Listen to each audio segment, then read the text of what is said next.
오늘 본문은 열왕기상 19장 3절부터 5절 앞에 나와 있네요.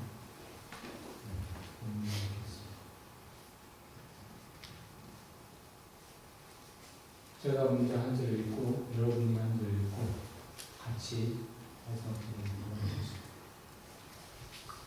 엘리야는 두려워서 급히 일어나 목숨을 살리려고 도망하여 유다의 베에세바로 갔다. 그곳에 자기 시종을 남겨두고 자신은 홀로 관으로 들어가서 하루 길을 더 걸어 어떤 로뎀나무 아래로 가서 거기에 앉아서 길을 간청하며 기도하였다. 주님, 이제는 더 바랄 것이 없습니다. 나의 목숨을 거두어주십시오. 나는 내 조상보다 조금 더 나을 것이 없습니다. 그런 다음에 그는 로뎀나무 아래에 누워서 잠을 들었는데 그때 천사가 일어나서 먹으라고 하면서 그를 깨웠다. 아멘.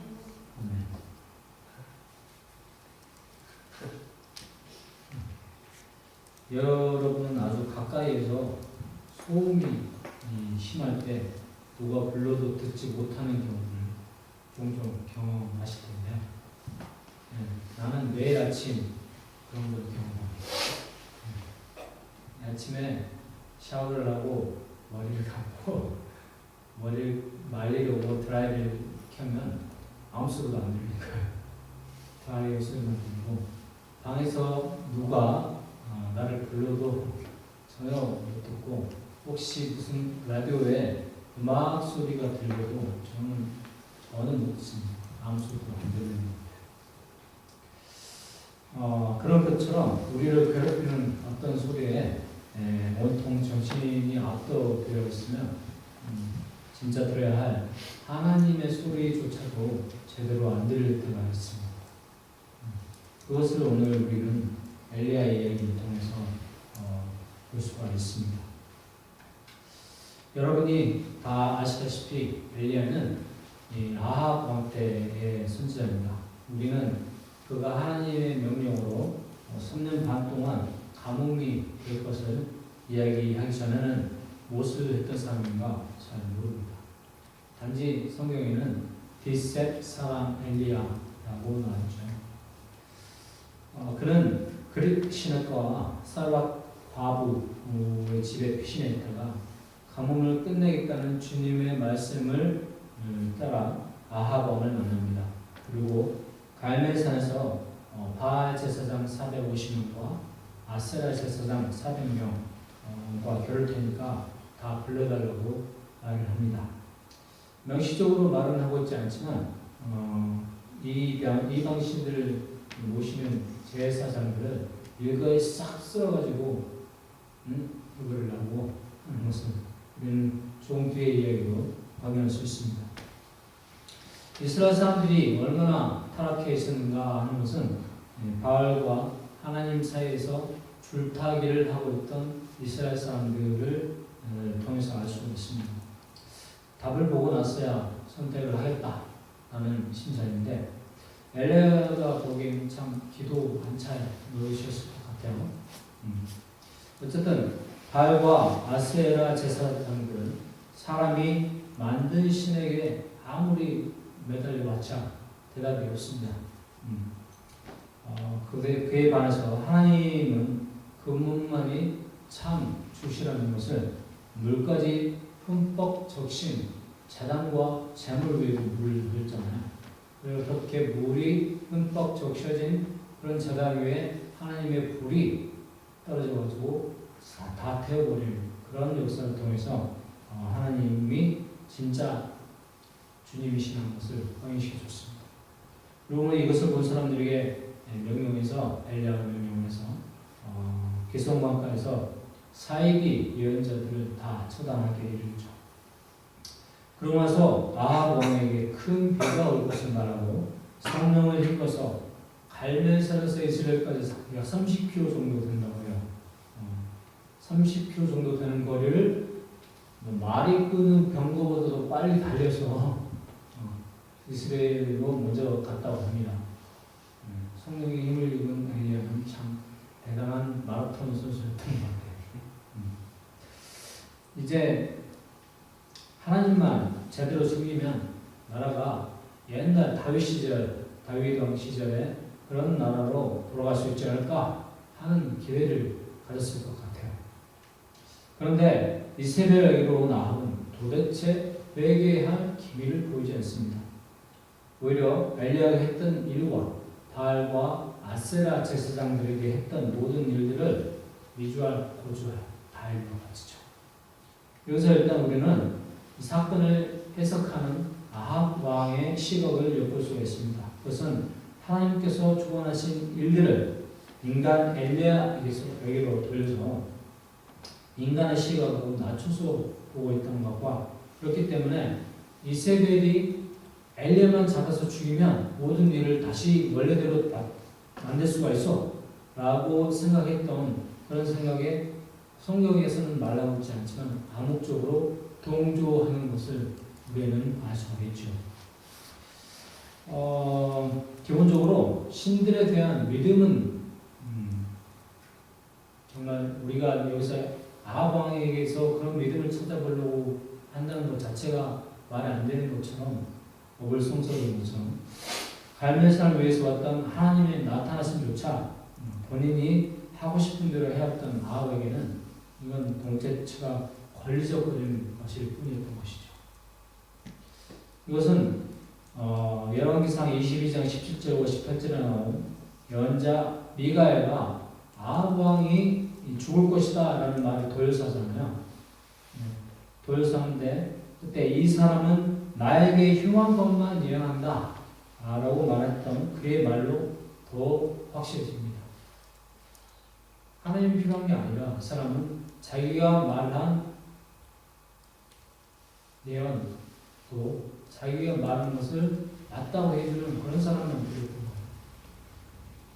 거예요. 이런 가치관을 공유한 아니 성경의 기록으로는 주동하는 것처럼 보이는 이세벨은 심부름꾼을 보내서 엘리야를 죽일 것을 신들에게 맹세를 한다고 원포를 놓습니다. 천하의 엘리야도 본인의 죽음 앞에서는 어쩔 도리가 없었을까?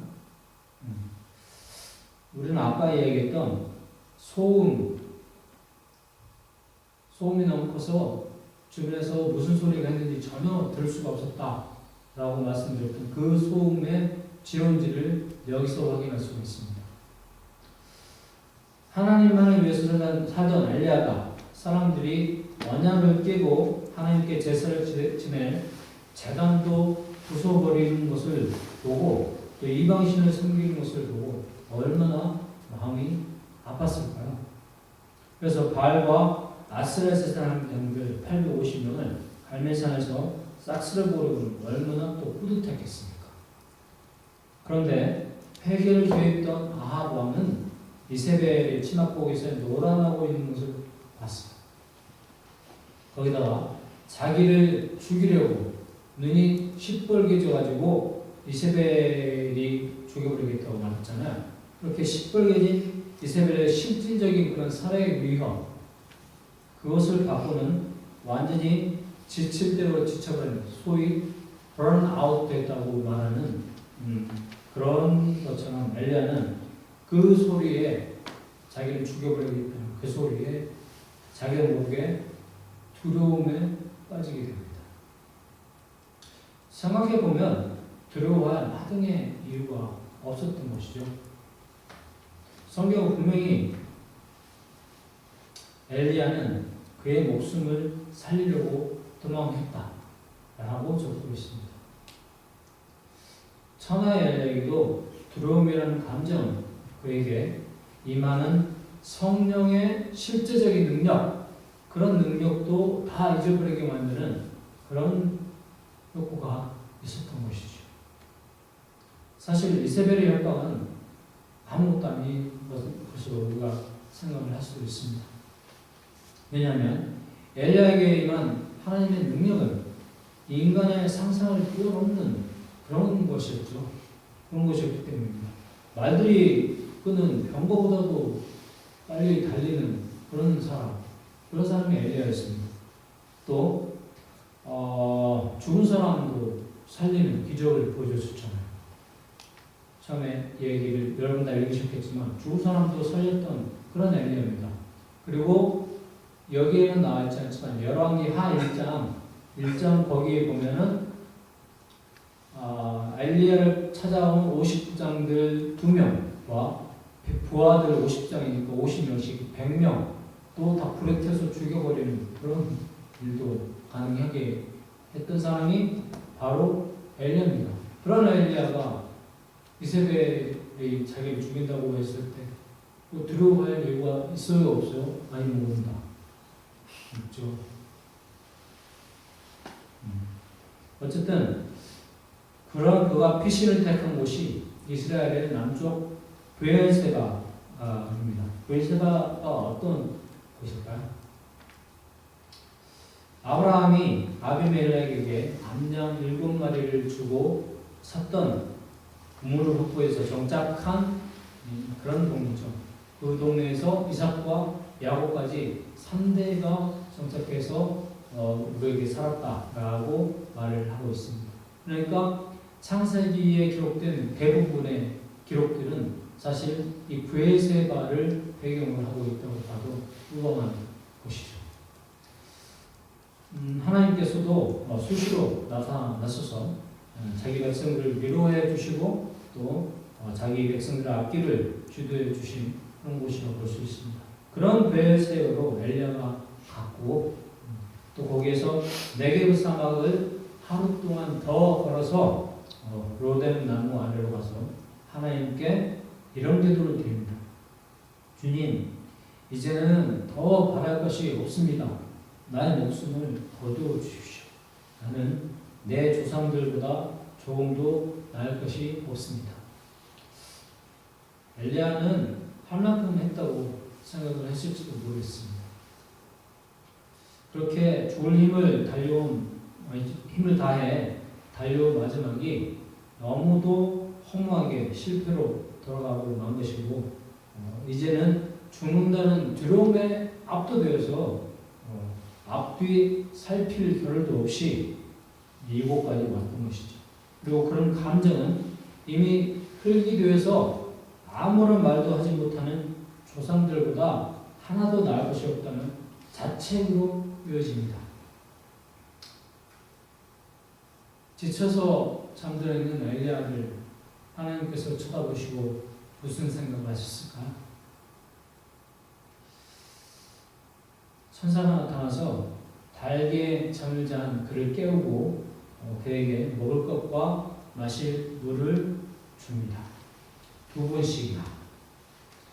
그것도 금방 돌아서 구운 따끈따끈한 과자와 병 속에 들어있는 물을 2병 주죠. 그러니까 얼마나 맛있겠어요. 제가 과자를 좋아해서가 아니라 정말 맛있었을 것 같습니다. 사막으로 피난 와 있는 엘리야에는 정말 천상의 음식이 없었겠죠. 하나님은 그에게 필요한 것이 무엇인지를 정확히 꿰뚫어 보시고 그에게 물과 빵을 그 과자를 줬던 거죠. 그것은 원기를 회복시켜서 두려움을 이기고 아직 가야 할 먼 길을 가도록 하는 것이었습니다. 이것은 뒤에서도 나오시 이것이 그의 여행의 종착지가 아니라는 것을 말해주고 있죠. 광풍과 지진 그리고 불 또 잠잠한 가운데 하나님께서 보여주실 대자연을 창조하시고 경영해 나가시는 그런 하나님의 모습을 여기서 다시 한번 말씀해 주시는 거라고 볼 수 있습니다. 그리고 혼자만 남아서 싸우고 있는 것이 아니라 아직 남은 7,000명, 본인 말고도 7,000명이나 더 있다고 말하는, 그리고 엘리야가 까먹었을지 모르겠지만 성서의 전에 기록에 보면은 엘리야를 도와줬던 오바댜가 100명, 50명씩 따로따로 이렇게 숨겨져서 100명씩 그 선지자들을 하나님이 섬기는 선지자들을 따로 숨겨뒀다라는 얘기가 나오잖아요. 그런 이야기를 다시 생각나게 하는 그런 말씀이겠죠. 7,000명 그 속에 또 분명히 그 100명도 포함되어 있겠죠. 그런 7,000명을 남겨뒀다라는 것은 하나님의 일을 해야 할 사명이 아직 남아있다는 것을 알려주는 것으로 볼 수 있습니다. 이렇게 볼 때 여기에서 먹을 음식과 마실 물이라는 것은 관원 중에 있는 엘리야에게 왕기를 회복할 음식일 뿐만 아니라 더 중요하게는 그런 고난을 바라보고 그 고난 너머에 있는 하나님께서 준비해 놓으신 영광, 그것을 바라볼 줄 알게 만드는 영적인 음식이라고 볼 수 있는 것이죠. 그리고 그것은 예수님께서도 설파하셨듯이 말씀, 우리의 말씀, 그런 말씀이라고도 볼 수가 있는 겁니다. 그래서 저는 아멘 교회의 교우들이 무척 자랑스럽게 생각되는데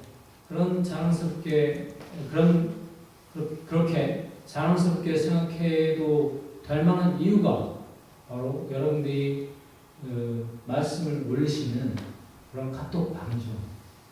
하나님의 말씀방. 거기에서 저는 여러분들이 굉장한 자부심을 느낍니다. 그것이 누군가에는 고난을 해치할 힘이 될 수도 있다는 이야기죠. 아무렇지도 않게 본인은 올렸을지 모르겠지만 그런 것을 읽는 어떤 사람은 굉장히 힘이 들고 좌절에 빠져있고 지금 마치 죽을 것처럼 그런 상황 속에서도 딱 읽었을 때 야, 이건 정말 나를 위한 말씀이야 라는 생각이 들 수도 있을 테고 그런 말씀을 통해서 힘을 얻어서 다시 새롭게 하루를 시작할 수도 있다는 말이죠. 매일 말씀을 읽겠지만 여러분도 매일 읽잖아. 그렇지만 올리는 것은 좀 힘이 들어서 뭐 일주일에 한 번, 또 이승서서 2주일에 한 번, 아니면 한 달에 한 번 정도라고 해도 아멘 사람들, 아멘니안들이 여기를 고쳐간 사람들이 몇 명이 되겠습니까? 손가락으로 여러분만 해도 지금 이렇고 올해가 지금 아멘교회 몇 년 차죠? 7년 차죠. 7년이면 옛날 같으면 강산이 한 번 바뀌고 조금 더 바뀌었을 그런 시간이에요. 10년에 강산이 바뀐다고 하지만 지금 5년에 한 번 강산이 바뀐다고 지금 생각을 해도 될 테니까요. 그렇게 바뀌는 강산이 바뀌는 그런 타임 속에 여러분들이 지금 있는 거예요. 시편 133편의 말씀대로 정말 그것은 하나님의 형제 자매가 연합하여서 동거함이 얼마나 아름다운지 하나님이 약속하신 영생을 같이 누리는 것을 우리에게 미리 보여준다고 할 수도 있겠습니다. 그러므로 우리가 아멘니안이라고 말할 때 아멘니안의 정의가 말씀을 보고 듣고 그것을 또 전파하고 그리고 보다 중요하게 그것을 살아내는 사람. 다시 한번 아멘니안 인터넷에 딱 치면 앞으로 정의가 이렇게 돼야 뭐래요? 말씀을 보고 듣고 전하고 그리고 무엇보다도 중요하게 살아내는 사람. 그런데 그런 사람 맞습니까? 저한테 물어보신다면 저는 아멘니안이 되기 위해 애쓴 사람이라고 말할 수 있습니다. 저는 아멘니안이 확실하게는 아직까지는 그렇지는 아닙니다. 네, 그렇지만 아멘니안이 되고 있는 사람이니까 어떻게 보면 아멘니안이죠. 여러분들도 아멘니안입니까? 아닌가요? 아니, 말씀을 보고 그 카톡방에서 확인하잖아요. 그러면 일단은 아멘이아니에요. 아닙니까? 아멘 안 해요?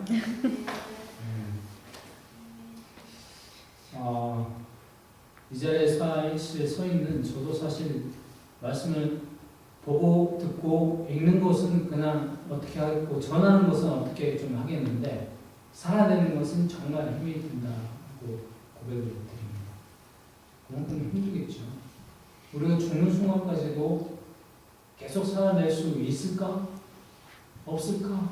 라는 그런 생각을 계속하면서 어쩌면 우리가 죽는 순간을 맞이할지도 몰라요. 어쩌면 우리가 죽는 순간에는 그런 거 생각을 할 수 없을 정도로 급박한 그런 상황이 우리한테 올지도 모릅니다. 하지만 우리가 하루를 살아도 1분 1초를 살아도 말씀을 읽고 말씀을 전하고 말씀을 그대로 살아내려고 하는 그런 사람들이라면 예수님께서 너 참 잘했다 라고 칭찬해 주시겠죠. 그런 사람들이 다 되시길 예수님 이름으로 축원드립니다. 기도하시겠습니다. 하나님 아버지 감사합니다. 오늘 말씀을 통해 죽기를 바라고 로뎀 나무 아래에서 잠든 엘리야에게 힘을 주신 아버지의 사랑을 다시 한번 확인했습니다. 인간의 생각은 어리석고 어린아이와 같이 고집불통일 때가 많아서 그 길이 틀린 길임에도 옳다고 믿고 갈 때가 많으며 가다 막히면 다른 길이라고 생각을 해버리고 미리 포기하고 단정해 버릴 때가 많은 것입니다. 아버지, 저희도 엘리야와 같은, 아니 엘리야보다 훨씬 더 못한 인간들입니다. 그러니 저희들을 항상 살펴주시고 저희들에게도 엘리야에게 주셨던 양식을 다양한 방법으로 주시옵소서. 그래서 우리가 힘이 들 때 육과 영을 모두 채울 수 있기를 바라고 그것을 바탕으로 다시 용기를 내고 힘을 내서 아버지께서 바라시는 승리의 길, 주의 영광이 나타나는 길을 걸을 수 있도록 하여 주시옵소서. 예수님 이름으로 기도합니다.